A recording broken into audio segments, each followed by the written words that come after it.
Just in time. My FedEx man is pulling up. All right. Hello, guys. Hey, Welcome. welcome, Hey, welcome. that's almost like Santa Claus. I know. And if I don't get to those gifts first, my kids are going to yeah, we're going to figure that out. Might have to hop off camera quick, but I just got to notice that the Christmas gift I ordered for my wife from like one of her favorite places, they emailed and said, "Sorry, but we're canceling your order. We can't deliver it." Like, what? no. I said, "Oh, I got to come up with another plan." Although I actually had a backup plan that I kind of actually forgot I ordered it. So like, then the other day I was, oh, we're being live streamed. The other day went shopping, and so we're good. We're good. That's funny. Hey, guys. Welcome. It is Christmas week. We're excited to have you guys here. We're going to talk about type 2 today. Of course, we have the one and only Joe and the one and only Dr. Saunders. I was going to call you Dr. Scott Saunders. And we got a lot of people hopping on. So let us know when you guys are on. Say hello. Tell us where you're joining from. We are live on Facebook as well. So if you're seeing us there, feel free to say hello there. We are going to do a little teaching like we do on all of our webinars, and then we allow our customers to ask questions. And so get ready for that. You can type those in the Q&A, or you can also type those in the comment section on Facebook. But it's going to be a good time. We're going to learn a lot and maybe do a little update on some virus stuff at some point, which is everybody's favorite thing to chat about. So we will do that. And what am I missing? How about a disclaimer? Dr. Saunders, can you give us a disclaimer? Yes. Okay. So everybody, when we give advice on here, we're not giving you advice necessarily. We're giving information. So this is an instructional program. And even when you're asking questions, I'm not saying, well, I'm telling you, you should do this, because I'm not your doctor. This is an instructional for a large group of people and a large number of people. And people have different reasons for having like type 2. And some people have type 1 that are on this program. So just remember to apply it properly. Take the information and go to your healthcare provider or whoever's helping you with and say, does this apply to me? And if it does, great, because that's why we give it, so you have good information. That's right. Yes, yes. Well, Merry Christmas, everyone. Let's hear from you in the chat. We like to get your engagement here. So in Zoom, find the little chat and then select everyone and tell us, how are you going to spend the holidays this year? Are you doing anything special for Christmas, or going anywhere, or having family? And yeah, let's share a little bit as we get into the type 2. I was going to sing a corny song. We wish you a type 2. No, wait, was that it? I don't know. It was a different one. A type 2 free Christmas. Okay, I've got a joke. This is one of my favorites. Why are baby ants so confused? I saw you post this. Why are baby ants so confused? Because all of their uncles are ants. Very confusing. All right, Dr. Saunders, let's get rolling. Let's pretend the people on our call today have never heard the basics of how to reverse type 2. Is it possible, and how do you do it? Okay, this is a very important thing to know, and that is, if you understand why this happened and and how it happened, excuse me, then you know what to do about it. And that's really important, because when we go to medical school, we are not taught how it happens. All we're taught is the word diabetes, and diabetes means high blood sugar. So what's the thing to do? Get the blood sugar down. So then everything we're taught to do in medical school is about getting the blood sugar down. And they're all about drugs. I had last week and a few other times since, I've had people ask about peptides, this new thing that's come out, all these peptide hormones that have been around for, millions of years in the body, whatever. And all of a sudden people are learning about these peptides and they're saying, oh, wow, peptides are really important. Well, guess what? Insulin is a peptide. So is glucagon. So is incretin. All of the things that control your blood sugar are peptides. And so people are trying to sell stuff that says, oh, this will fix your problem. It's not going to fix your problem. So our Fix Blood Sugar webinar is really about fixing. So here's how it happens. Type 2 is a toxicity problem. It's just toxicity. If you were toxic on lead, what would you do? Well, you would find out where the source of that lead was, and you would get rid of it. So I'll give you an example. There was a little girl who had anemia, and they tested her and tried to find out why she had anemia. It turned out she was toxic on lead. And so so they started looking for a source of lead. They're looking for leaded paint or something, and they finally found it. It was in her backyard. That the house that she lived in was built where a auto repair shop used to be. And in the old days, they had the lead acid batteries, and they would dump the water out of the batteries. They would just dump it into the dirt, and then so that they could fill up the batteries with acid again and continue using the battery. Well, guess what? The lead built up in the dirt, and the little girl's out playing in the dirt in her yard. And she's building up these toxic levels of lead. And then once they found where the lead was, then they had to dig out the entire backyard 12 feet down and then put clean dirt in on top of it. It was really quite a process. And so that's the type of thing that you have to think about. What caused this? Where did this toxicity come from? And what can I do about it? Because what you're toxic on is calories. Calories, that's it. You're toxic on calories. And it's not a simple thing like just too many carbs. Yes, too many carbs will do it.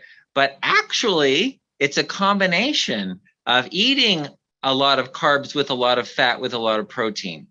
It's the combination of having all of them at the same time that you get toxic from it. So if you had a lot of carbs with no fat at all, you wouldn't get toxic. If you had a lot of fat with no carbs, you wouldn't get toxic.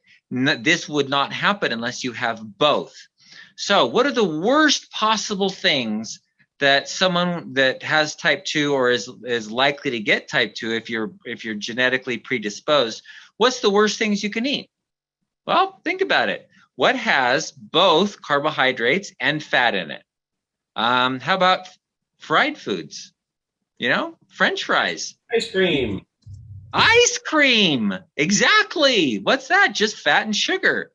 French fries, carb, potato starch, and fat, fried. You take a nice burrito and you turn it into a chimichanga, and all of a sudden it's got a lot of fat in it, and it's a fat and a carb. So a lot of the stuff that we have in our society, if you think about all the things that we eat that are high in fat and starch, and that we do to things like you take a nice baked potato and then you put a whole bunch of butter or sour cream on it and you make it really good, right? Or people put cream on their cereal in the morning, or those kinds of things where you're eating a lot of carbohydrates with fat. So there are various ways of handling this, and the research that we've found that fits the biggest number of people is to take out the carbohydrates. So that's what we've done. And if you think of what this toxicity is, I like to use the analogy of a sink. Let's say your sink in your kitchen is clogged, and so the clog is and the sink is on, it's running, and the sink is filling up. and it's filling up, and you're trying to bail it out, and it keeps filling up, and it's filling up more, and you walk away for a couple of minutes, and it starts spilling over onto the floor. And you're like, oh my gosh, it's spilling over onto the floor. What do? You call the plumber. The plumber says, well, duh, get a mop. And so you start mopping up the floor, but the water's still on and it's still spilling over onto the floor. So you're mopping it up. And then, and that's working for a little while. You're working fast. You're wringing out the mop and keeping the floor dry as it's spilling off. And then it's getting a little worse. And so you call the plumber, and the plumber says, well, duh, get another mop. And so you get 2 mops, and you're mopping up the floor like crazy. And then you get your whole family in on it, mopping all the time. And nobody thinks at that point, gosh, why don't you just turn off the sink? I mean, it's really not that hard, right? Turn off the water. And that's what we do. That's what the Diabetes Solution Kit is about. It's about how to turn off the water. So, and the mops are like the drugs, or even if you're like taking supplements or incretins or the analog, the insulin analogs or glucagon analogs, all of those peptides and all that stuff. It's not that they do nothing, but it's like mopping up the floor instead of just turning off the water. So when you're toxic on something, you got to get rid of all that excess. So the plug in your sink is insulin resistance. So you gotta unplug it. You gotta stop the insulin resistance. Well, number one, shut off the water. And then as the water starts going down, then you can reach the clog and pull the clog out and allow it to drain properly. And that's exactly what our program does. Phase 1 is about decreasing the amount of carbohydrates. That's shutting off the water so you're not putting a bunch of sugar into your blood. And then over time, you're able to get down and unclog that insulin resistance by exercising, eating less, eating properly, getting enough nutrition. We also have a supplement that's helpful with that. It doesn't take the place of the program. It helps you along in the program. So these are things, and then you unclog the sink, and then you go and eat, and it's like turning on the water, and it just runs down like it's supposed to. It doesn't overflow and cause high blood sugar in your blood, right? So the blood in the urine, the high blood sugar or blood in the urine, that's the spilling over. That's that overflow. And so shutting off the sink is the easiest way. It's not that hard. It's like being toxic on lead. You just get rid of all the lead. You got to clean out all the excess sugars and stuff that you've been eating. Clean it all out, and then start fresh and avoid building it up again. So don't become toxic. I'm glad you mentioned that the supplements are not like the cure-all, because we actually had a good call last week with one of our awesome customers who wanted to share his testimonial, Kenneth, and he talked about how he started on the supplements right away. He didn't read the book, and he started, he noticed some positive benefits right away, but then he hopped on the webinar and heard us talking about phase 1 and cutting out the carbs, and then he's like, oh, I should probably do something to my diet. And so he did that. He read the book, some of it, and implemented some of that, and that's when he saw massive change quickly. So it is something that multiple things that can be done, and each one helps a little bit, but that's the main one, like you said, is shutting off the source of the spilling, so that you can then address the real problem. And I have had some people mention to me that they take prescriptions to help them with their type 2, and it seems to be managing well. Why would someone want to stop taking those medications? Oh my gosh. Okay. Several reasons. Number one is if you're taking the medications, your underlying disease, insulin resistance, is getting worse because there's only one medication that doesn't make it worse. And even that can in some people. Metformin, all of the other ones, what they do is increase the amount of insulin that you have. Actually, there's the other ones that cause you to pee out the excess blood. Blood sugar or sugar. Those are a little better, but either way, your problem, the underlying problem, is getting worse. It's like putting a Band-Aid over a skin cancer. And you see that you don't see the skin cancer, you go, but no, then just keep the Band-Aid there and you won't see it and you won't have to worry about it. But meanwhile, that skin cancer is growing bigger and bigger and bigger underneath the Band-Aid. So then it starts growing out along the Band-Aid, and you tell the dermatologist, oh, look, my cancer's is beyond the Band-Aid. It goes, oh, that's easy. We'll just put a bigger Band-Aid on it. And that's essentially what you're doing when you're taking drugs for blood sugar. Is your problem is getting worse, and then when it gets worse and you go into the doctor saying, oh, I can't keep my sugar normal anymore, the drugs aren't working anymore. Oh, that's easy, we'll just add another drug. And that's like getting another mop to mop up the floor a little more while the water's still spilling onto your floor, and the doctor says, get another mop. Just take another drug to clean it up, to clean up the mess on your floor. So that's the difference. I think about too, I like the saying that disease isn't due to a medication deficiency.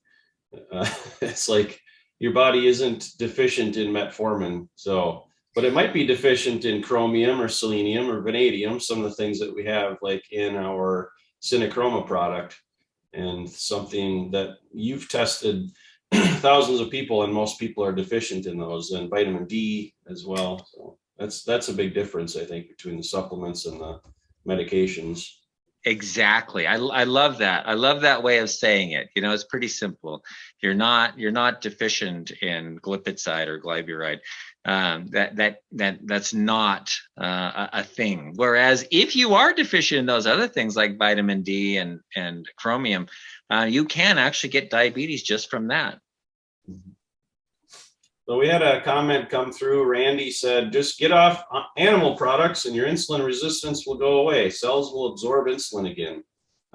We've talked about this a little bit in the past, but what do you think about animal products in general? Avoid or okay? Okay, so that's exactly what I was talking about in the beginning of the toxicity. It's not the animal products by themselves. It's the combinations of things that we put together.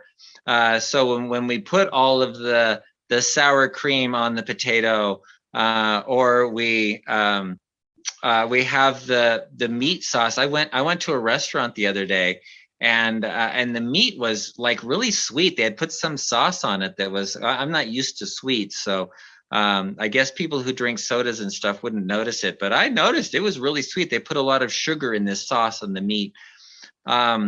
So it's the combination of when you go to restaurants, especially, people won't go back to a restaurant unless they have 4 ingredients in their food. They have to have sugar, fat, salt, and MSG. And if they don't have those 4 ingredients, then people go, yeah, it's okay, but they won't go back. So that sugar fat combination is everywhere. I mean, they're putting sugar in gravies and everything. So the animal products by themselves are not the problem. It's the combination that we put with it. So if you were to go on like a McDougall diet, Dean Ornish diet, or Joel Furman, those are no animal product diets, and they work. They do work. Most people in the United States won't stick to them. That's why we chose the other way of doing a low carbohydrate diet, is because people will tend to stay with it. It tends to be an easier diet for people to do. But that what he said about no animal products, yeah, they work. Something you just said triggered a previous conversation. I don't remember who it was with at the moment, but it was like that's one of the biggest reasons why most doctors prescribe drugs is because they actually don't feel like most people can do what it takes to, reverse type 2 or whatever. It's like, we'll just give you a drug. We don't think you can actually eat healthy, so we'll just give this to you. It's like, I don't know, it kind of makes me feel like the White House statement that was sent out this week about, all you unvaccinated, you're in for a miserable winter of death and filling up the hospitals. It's like, thanks a lot. Merry Christmas to you too, President Biden. I'm not going to hide that I am not happy with that. But anyways, it's like, come on, have a little faith in humanity. Like, we are capable of a lot more than what a lot of people are judging us to be. So it's like, this is our time. Like, let's go, rise up, let's do what it takes. We can show these guys that we can be healthy and do the right thing. So I'm getting a little little heated here. This is good.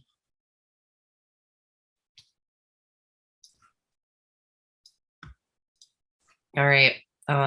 We have had some questions and stuff come in. Someone says, thank you, talking about the vaccine. Yes, we are going to talk about that probably. Oh, yeah, we were. Let's talk about that. I kind of brought up open the can. Okay. Dr. Saunders, we had a lot of talk in the news lately about the Omicron and the vaccines and ICUs being full of unvaccinated people, which I've heard has been a lie, but let's just dig into it. What's going on? We're seeing a lot of stuff. Give us some. Well, and that's the thing. What do you trust? Where do you get your information? It's really hard. I know. So I just have to work locally and say, what have I seen? And so there are certain things like about 60% of the people in our ICU in the local hospital are vaccinated.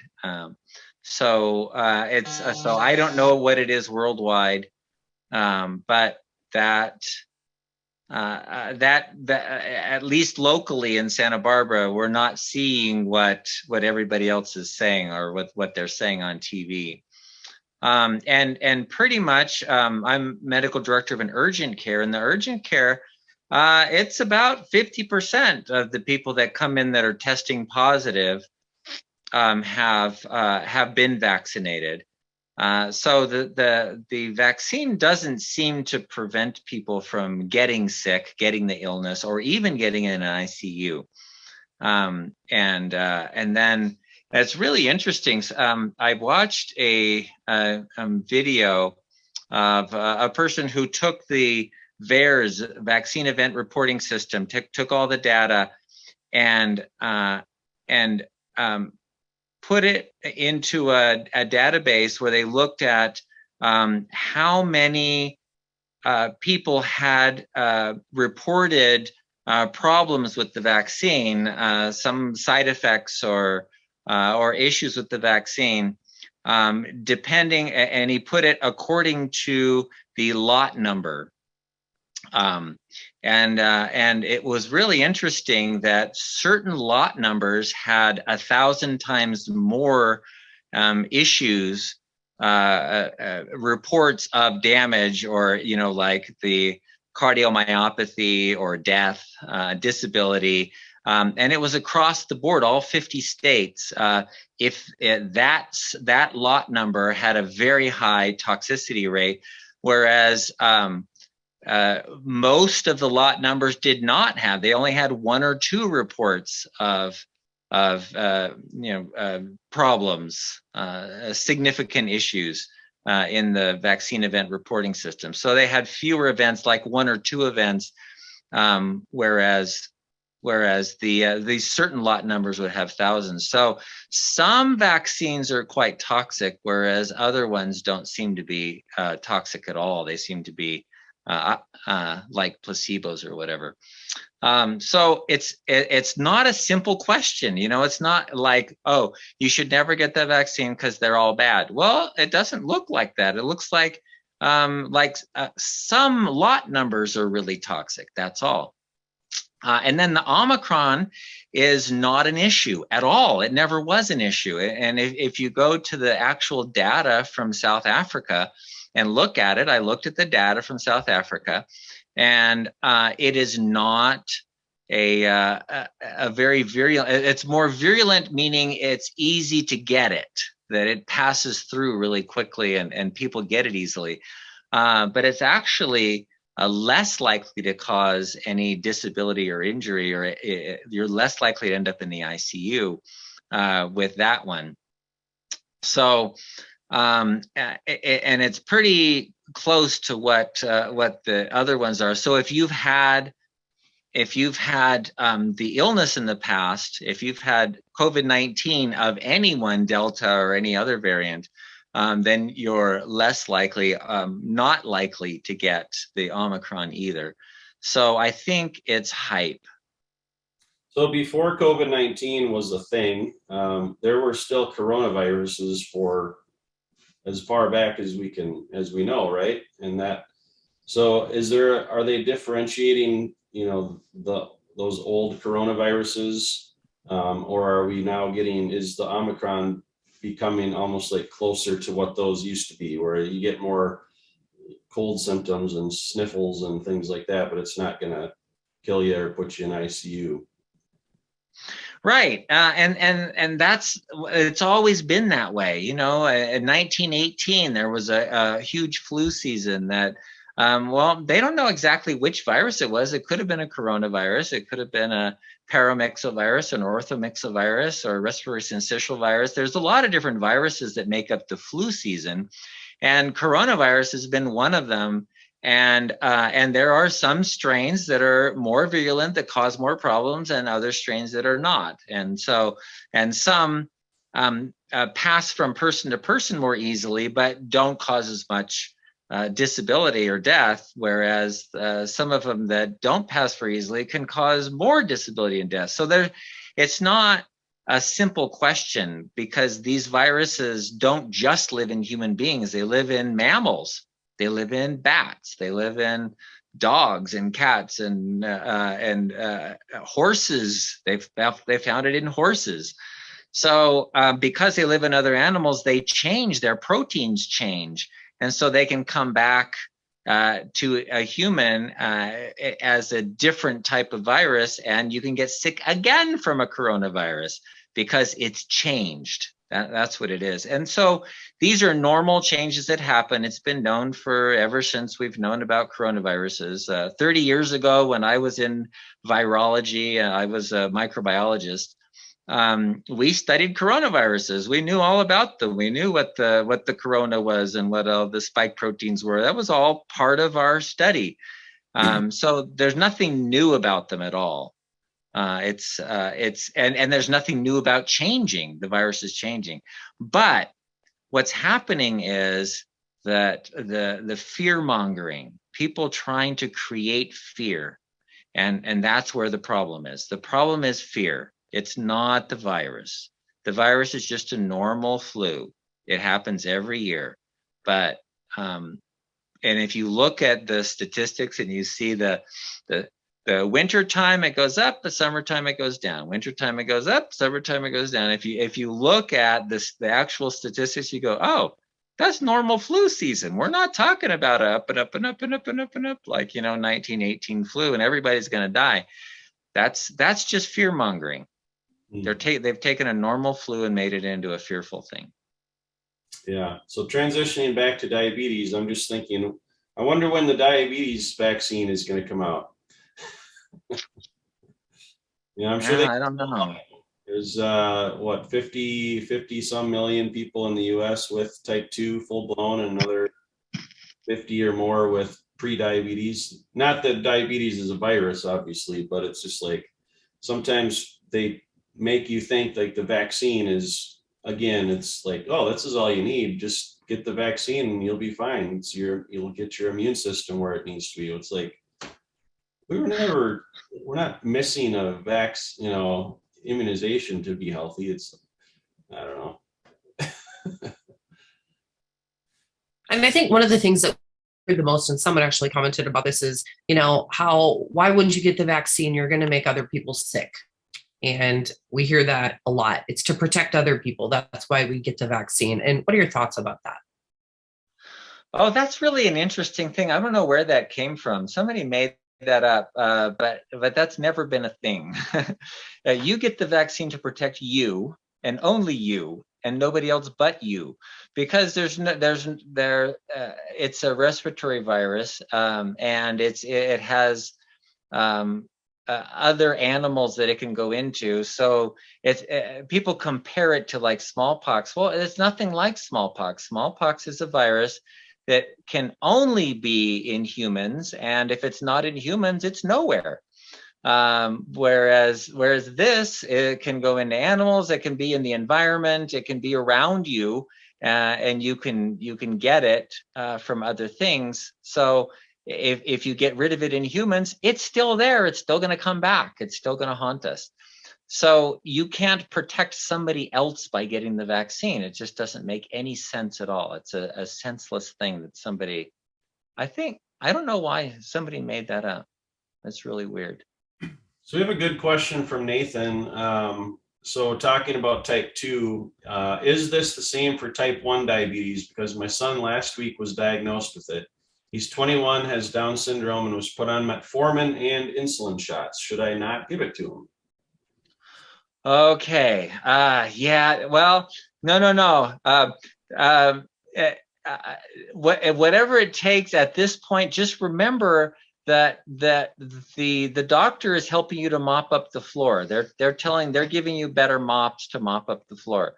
And you have to look at how do you shut off that faucet, and then shut off the faucet so the sink stops filling up, and then figure out what's going on. So I think the first thing you need is a diagnosis. And a high blood sugar is not a diagnosis. That's just a symptom. And so if he's diagnosed with type 1, that usually means he's not making insulin, but sometimes it means he is still making insulin, but he has antibodies against the insulin, for example. So there are other reasons for having this, even if it's called type 1, technically. So the next step, when somebody says, oh, the blood sugar's high, especially if it just started, then that's to find out why. Is there an autoimmune disease? Because you can do things about autoimmune diseases. If you have autoimmune diabetes, you have to, it's dietary changes. You have to make sure you have enough vitamin D. Vitamin D keeps the autoimmunity down. So what we have in the Cinechroma, we have 5,000 units of vitamin D. And so, but you would need probably 10,000 units a day if you had an autoimmune diabetes. So you would take 2 of those a day. So that the way to deal with this is first to get a diagnosis. Why? And keep asking the question, why? Well, that he's not making insulin. Why? Oh, because there's antibodies against the islet cell. There's islet cell antibodies. Okay, why? And just keep asking why, until you get to the bottom line, something that you can fix. All right, that's a good question. We do get a lot of questions about type 1. In fact, we've done a webinar about type 1 also. And so I want to make sure that you guys know how to access those. Head to bartonwebinar.com. There's a link to our YouTube channel where you will find, what is this, 119 episodes where we've talked about diabetes, many different areas of diabetes. And so you can do a search at the top and find topics that you may want to learn about. And I would just really recommend that you go do that. Lots of good stuff. Today's Fixed Blood Sugar webinar is sponsored by Cinechroma, our best-selling advanced blood sugar support formula. Now, thousands of people around the world are taking Cinechroma every day as part of their program to fix their blood sugar using natural ingredients that simply work. Now, Dr. Saunders formulated Cinechroma to meet key nutritional deficiencies that most people have unknowingly suffered from for far too long. With Cinechroma, you get a blend of 6 key ingredients: the perfect combination of chromium, vitamin D3, and vitamin K2, which it's important to take those two together, selenium, vanadium, and our 10-to-1 cinnamon bark extract. Now, if you're not already using Cinechroma, I highly recommend that you give it a try and see how it helps your energy, your weight, and your blood sugar numbers.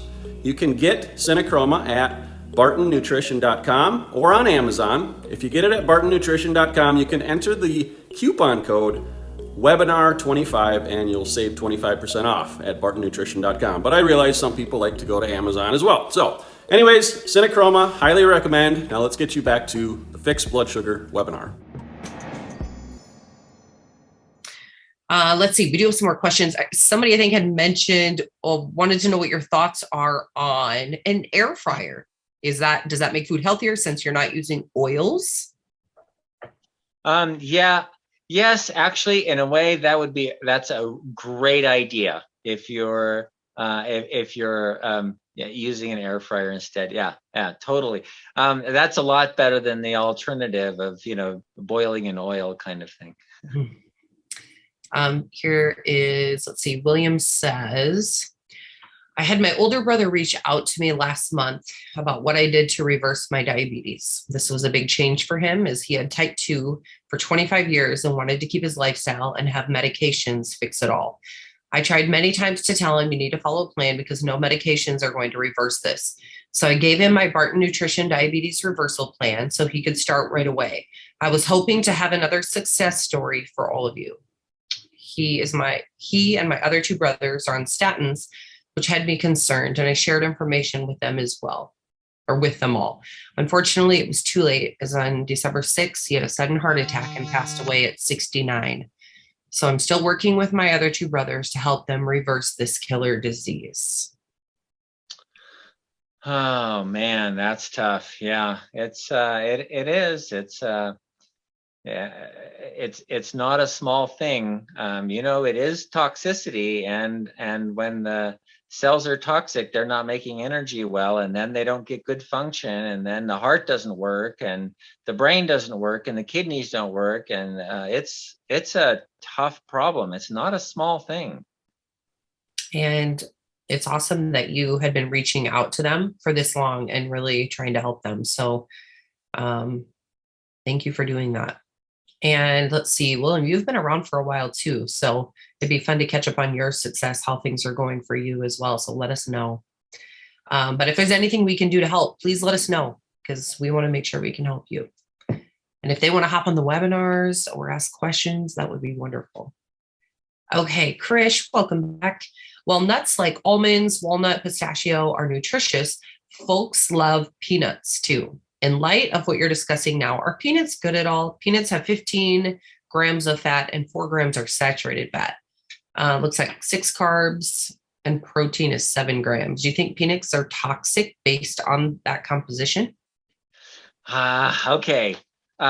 So you could say that about a lot of different foods. You could say, okay, because it has fat and carbohydrate in it, that it's not good. But so the point is for those who have insulin resistance, for those who have type 2, for those who are dealing with this problem, yeah, you know what? Peanuts could be a problem. They could actually cause you more problems. But I can't say that peanuts are bad for you. I would just say that while you have insulin resistance, that's not something that's going to be good on your diet. And if you think of, one handful having 6 grams of carbohydrate. Oh, you muted somehow. Oops. Still muted. I'm sorry. That's 1/3 of all the carbs you're allowed in a day, So peanuts might not be the best on your list at this point. It's not that they're bad. It's that at this point where you are now, you want to avoid that. In phase 2 or phase 3, you may be able to manage with peanuts. All right. Okay, what was our next question here? There's a lot of good questions. You guys always have good ones.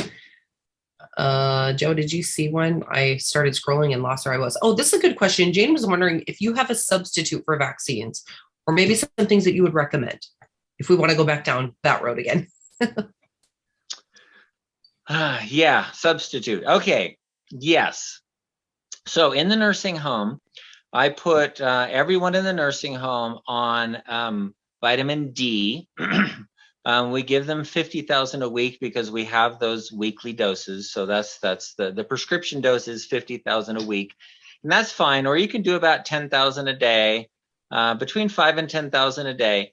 And I put them on zinc, vitamin C. So everyone in the nursing home gets vitamin D, zinc, vitamin C on a weekly for vitamin D, and then a daily basis for the others. Since that time, so since July of last year, we have not had one single case, not one. And we test all the time. Anybody who gets sick, we test, and no one's tested positive. We have had some colds, but they've been minor, mild colds, some cough, no fevers or anything. And so we did have some kind of upper respiratory infection go through, but nobody tested positive for COVID. So that seems to me very useful. And the people that I've had this with that have been doing this protocol have been, even when they do get coronavirus, it's a mild case. So they get over it. One of the main things that vitamin D does is it suppresses the excessive response of the immune system.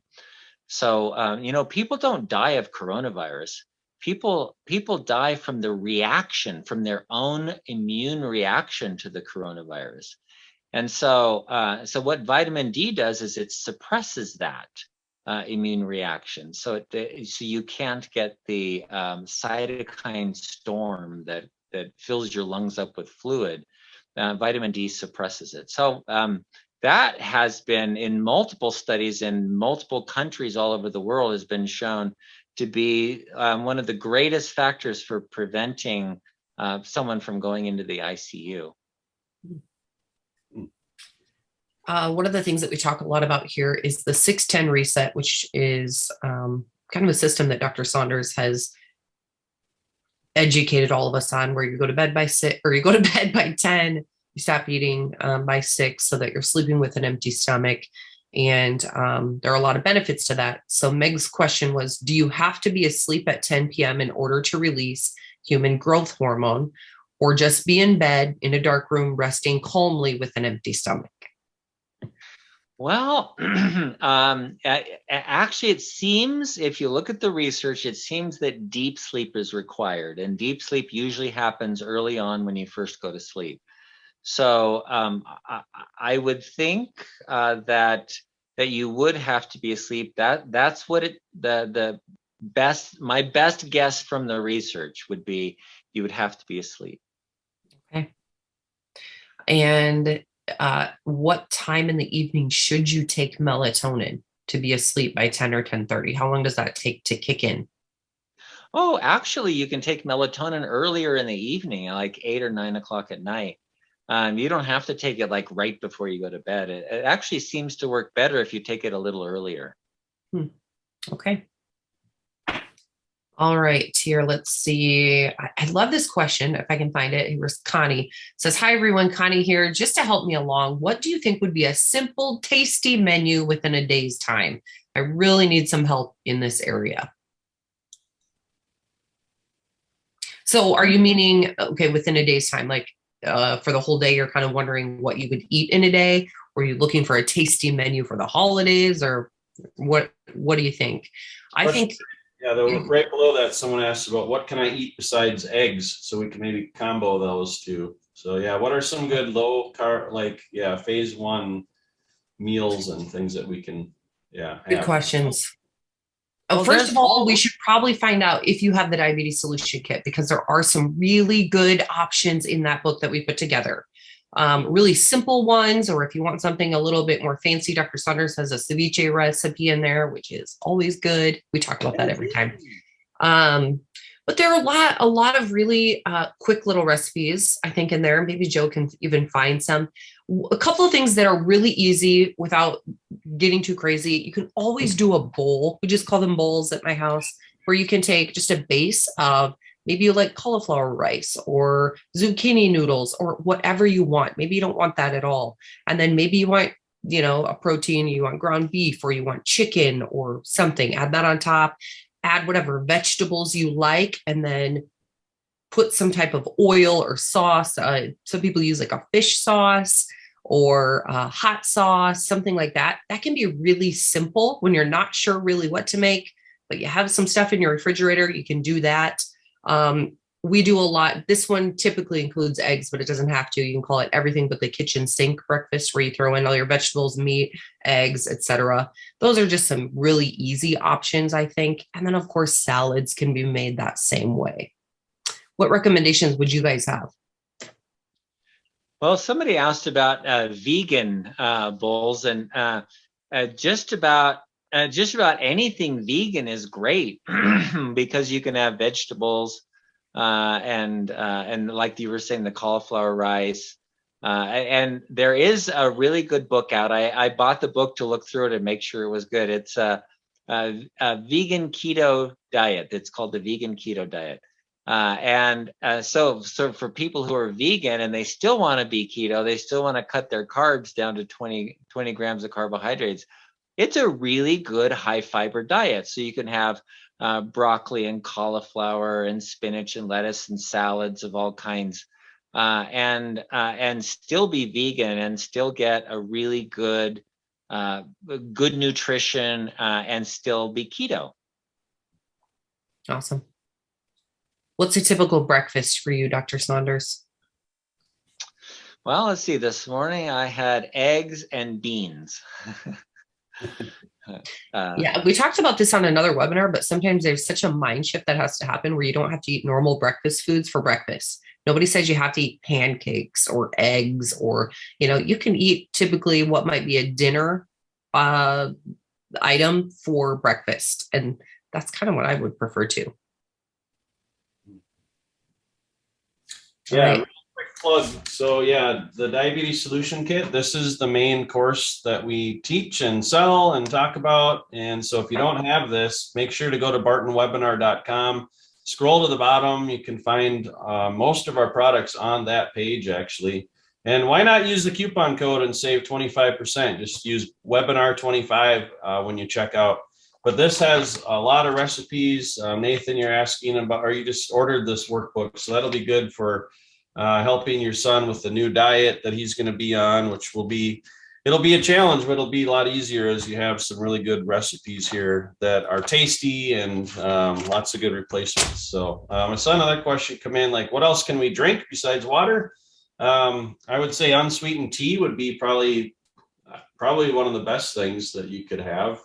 And then we've talked a lot in the past about artificially sweetened drinks that are typically not great, just because of the insulin response with that.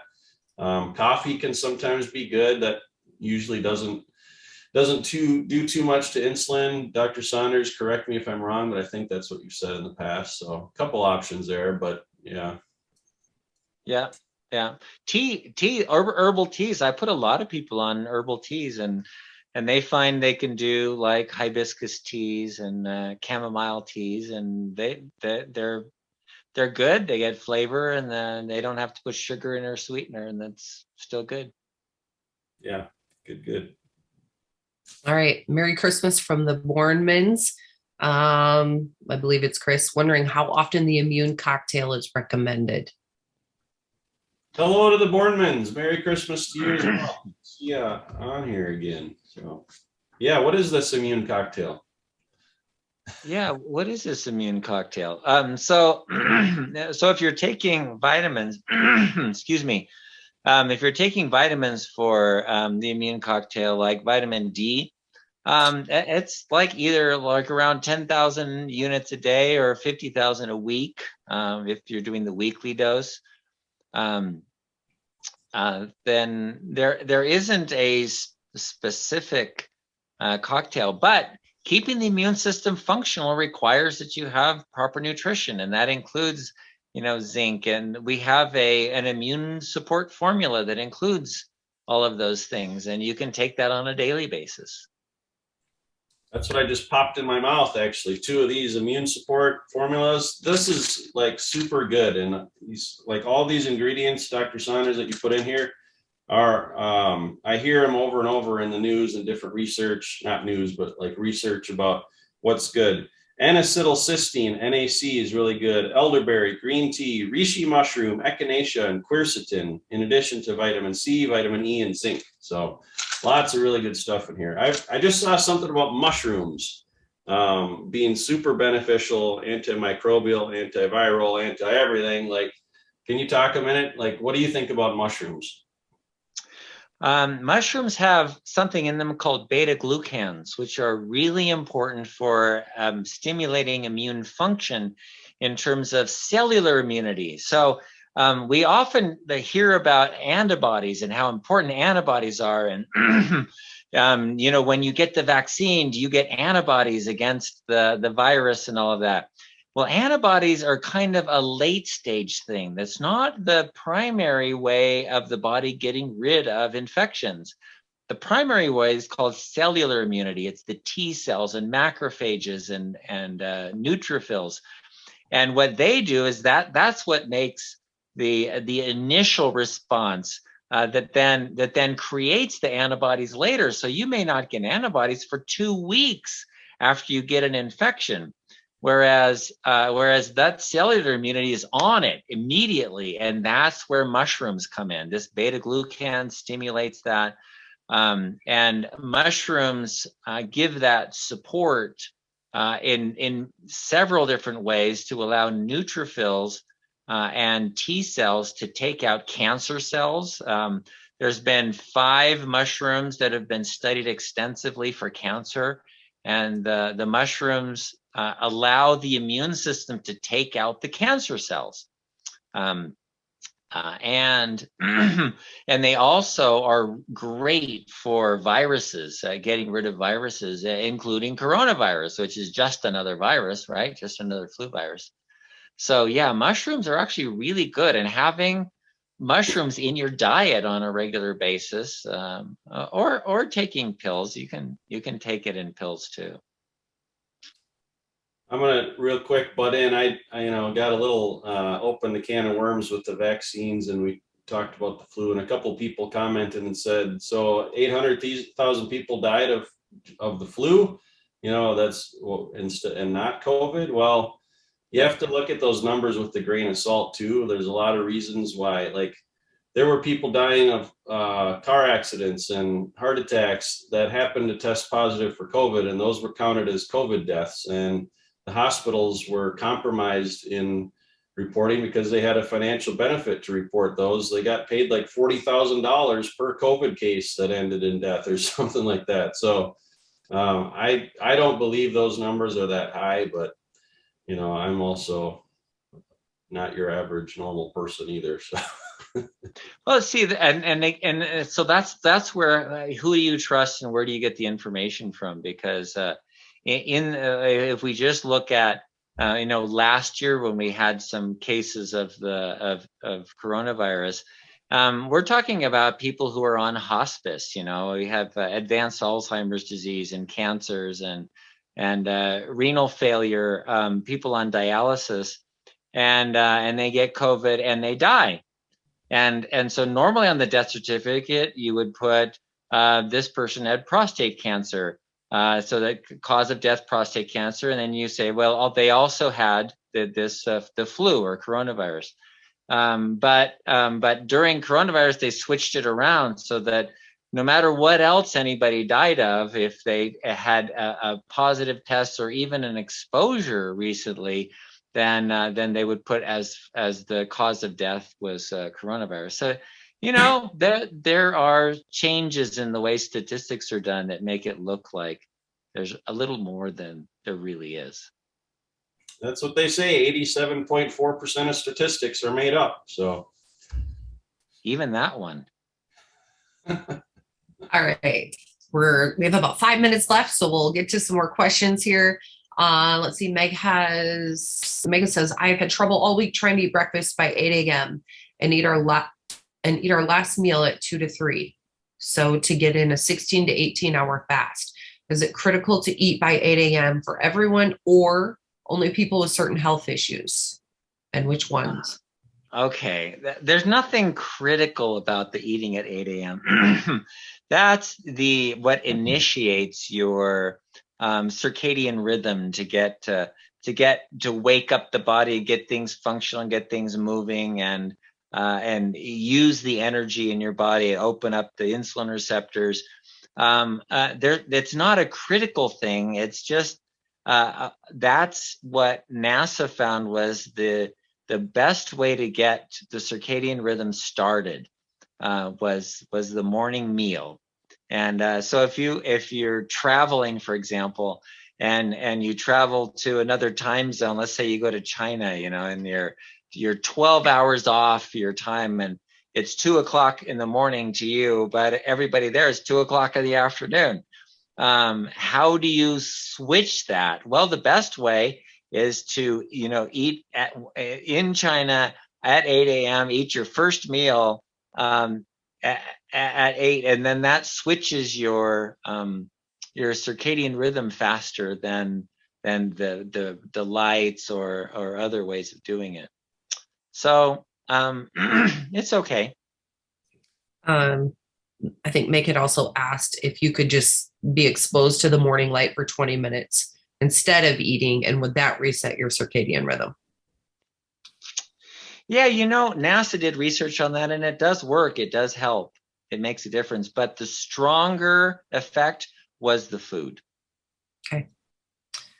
James says, I've been on Cinechroma and changing my diet to reduce sweets, carbs, and artificial sweeteners for about 10 days now. I've noticed that my symptoms of type 2 have improved. I'm urinating less. My urine is more yellow, and I'm less constipated, less dry mouth, etc. However, my blood sugar is still running at about 300. I'm planning on continuing on for at least 30 days, but wondering if this is something that you have seen in the past. Thank you. Yes. Okay. So what you need is a diagnosis. If you're running at 300, there's a reason for that. And it's important that you find out why. What is going on here? Are you not making enough insulin, or are you so insulin resistant that your insulin levels are in the hundreds and you don't, and your cells can't use it at all? Knowing what the problem is, the underlying problem, or are you making insulin and you have antibodies against insulin or antibodies against insulin receptors? There's a lot of different reasons why this can happen. So what you need is a diagnosis. Find out what's going on. Get tested for all the different possibilities for, whether you're making insulin or not, whether you have antibodies, autoimmune disease or not. Find out. Okay. William says, I saw my cardiologist yesterday and shared all the reasons for getting off warfarin and metoprolol. I also shared all the facts about my cholesterol and why I will not take statins. We'll check my progress on clearing my arteries with a CT scan in June. He wants me to keep taking warfarin, but I won't. I take a supplement for circulation that has nitrocystine, which activates nitrous oxide and nattokinase to clear fibrin and other stuff in the blood. Is there more I can do to keep the blood clear? Yes, make sure you're getting enough vitamin E. In fact, you can add extra vitamin E to that, and fish oil or omega-3 oils. Omega-3 oils change that clotting mechanism to decrease clotting. So omega-3 oils, fish oil, and then the nattokinase. Nitric oxide is really important. And let's see. And you could use aspirin, or you can use an aspirin substitute, or the herbal aspirin that works just as well is the white willow bark extract. That's useful too. So yeah, and you can do all of those at once. And one of the things you can do is you can have your cardiologist do tests, and they can do tests on what your fibrin levels are. So they can do D-dimer fibrin, and they can look at whether you have high measures of clotting mechanisms or not. And those are good tests to do to find out. Yeah, warfarin, it's one of those good news, bad news kind of drugs where it really works well to thin the blood, and it's great at that. But it's easy to get too high in the warfarin, so you have to test frequently, like every week. You have to test your warfarin levels and make sure you're okay, because it can go up or down depending on what you're eating. Vitamin K can wipe it out. But the other issue of, since it inhibits vitamin K, it causes deposits of calcium in the arteries. So it causes hardening of the arteries because it inhibits vitamin K, which brings the calcium out of your arteries and puts it in your bones. So, that's that good news, bad news of okay, your blood's thin, you're not going to get at least an embolic stroke from your atrial fibrillation. But on the other hand, you're getting hardening of the arteries from that same drug. So, yeah, it's you have to weigh those risks and benefits with your doctor and say, okay, what are the real risks and what can I do instead sometimes? Okay, there's like 3 questions left here, so we'll see if we can do a couple more here, maybe 3. Let's do all of them. Best. All right, Krish says I got extra time today. All right, okay. In Omicron, they state that genes. Okay, hold on. They state that genes that code for 15 amino acids have changed. Omicron itself is not virulent. If there were to be other mutations, the new mutant is likely to be much weaker. Can we assume that? Well, that's actually pretty much what in South Africa, pretty much what they showed with the Omicron is that it is much weaker. And yes, there are more changes. 15 changes is a lot, where most of the other ones are 1 or 2 changes in amino acids. Yes, because as amino acids change, then they don't bind as readily to the spike protein, or they don't bind as firmly to the spike protein anymore, or the spike protein doesn't bind to the ACE receptor anymore. So it changes the way the virus functions. So, yeah, absolutely. But we can't make assumptions. Sometimes a random mutation will cause it to be more virulent and worse. Like what happened in the 1918 flu, where you have this flu virus, whichever one it was, had some kind of change that all of a sudden, like, it's killing 20% of everybody that gets infected, or I think it was close to 50% of people that got symptoms, at least, that were symptomatic. So yeah, it's you can't make assumptions that that another mutation is going to make it less virulent. We just don't know. Okay, we're going to go back to Meg. Had some questions about the circadian rhythm, getting up or eating by 8 o'clock. Couple more questions concerning that. We're always under stress. So with chronic stress, is eating by 8 really going to do anything for us when it's already creating even more stress? Thoughts on that? That's a great question, because the stress is the problem. Yes. If it's creating a stress to eat by 8, forget it. It's not worth it. No, it's not worth it. Yeah. Stress is more important than trying to get everything, all your ducks in a row, everything on time, on task. No, it's better to be relaxed and go, whatever, I'll do that next week, whatever. It's kind of the thing of, like, with heart disease, people who smoke cigars live longer than people who never smoke. And you look at that statistic and say, what the heck, all this talk about smoking and yet, why do people who smoke cigars live longer than people who never smoke? It's because they're not stressed out. They sit back, they enjoy a cigar, they puff on their cigar, and they're relaxed. So, stress is a bigger issue than anybody wants to believe. It's actually, 80% of your health is based on stress, and 20% is based on all these other things we're talking about, the vitamin D and the zinc and the immune system and the Omicron and all that stuff is like 20%. I used to work for a guy who every morning would get up a little bit early. Before he'd come to work, he would drive around for an extra 15, 20 minutes and have his cigar, because that was how he prepared and calmed himself for the day. Okay. And then one more question from Meg concerning this. I find we do well eating between 10 a.m. and 1 for the first meal and finishing by 6. Is this symptomatic of anything? It sure makes for a more practical day for us, aiming for 16 to 18 hours of fasting. We've been doing variations of intermittent fasting for about 2 years now. Okay, well, if you're done by 6 and you're going to bed on an empty stomach, that's the more important thing. So I think that's a great idea. I think it's fine. Yeah. It's not a problem at all. Okay. Olivia says, I'm not extremely hungry in the mornings. I usually have some walnuts, pecans, pumpkin seeds, sunflower seeds, almond slices, have coffee with almond silk, and a bowl of fruit. And Olivia, I'm just curious if you're doing the diabetes solution kit already or not. I mean, fruit is great, but if you're limiting your carbs, you might have some troubles there.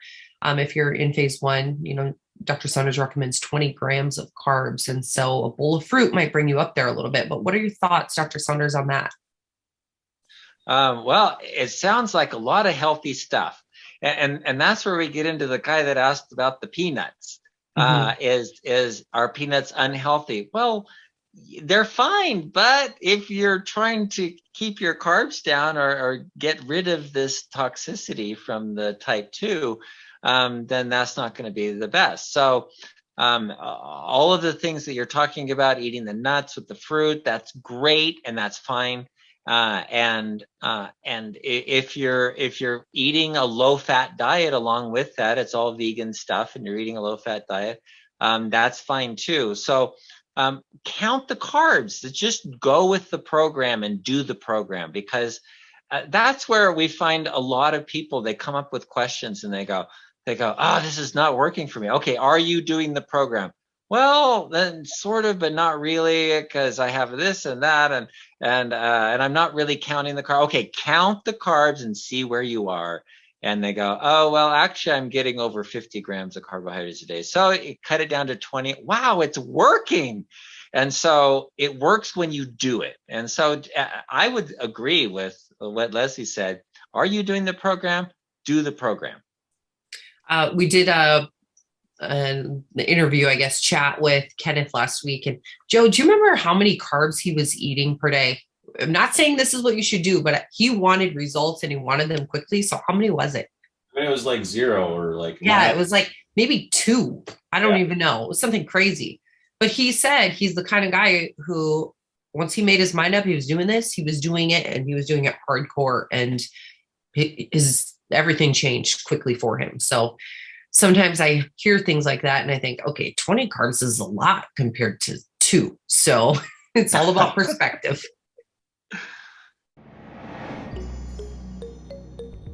Today's Fixed Blood Sugar webinar is sponsored by Synachroma, our best-selling advanced blood sugar support formula. Now, thousands of people around the world are taking Synachroma every day as part of their program to fix their blood sugar using natural ingredients that simply work. Now, Dr. Saunders formulated Synachroma to meet key nutritional deficiencies that most people have unknowingly suffered from for far too long. With Synachroma, you get a blend of 6 key ingredients. The perfect combination of chromium, vitamin D3, and vitamin K2, which it's important to take those 2 together, selenium, vanadium, and our 10-to-1 cinnamon bark extract.